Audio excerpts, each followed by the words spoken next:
यार मुख्य उद्देश्य हूँ आजिकाली गाँ गंडारे गाई रखुना गोरु रखुना मैसी रखुना के जाने मुझे जाने कि प्राय जगार मुझे देखुची ना गोबर पाइबा माने दुर्लभ हो गला तो आज ये करा जेहेतु बलद फलद सरीगले मेसीन निहाती आईटार लाभ होमर लोक बेसी दरकार ना एका मेसीन सब करदेव काद कर लगेब एवं जब चाहेब जड़े बुणी भी पार्ब मेसीन एतकी सुविधा एटा को आम प्रयोग करी चाषी मैंने केमती भल द्विगुणी तार फसल केमती पाइबे से व्यवस्था करा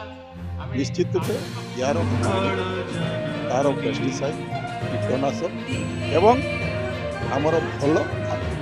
ये चार्टा जिनस जदि ठीक चाषी पाईगले सबू जिनस तार निश्चित रूपे माने जो आम फसलटा द्विगुणी से पाइबे।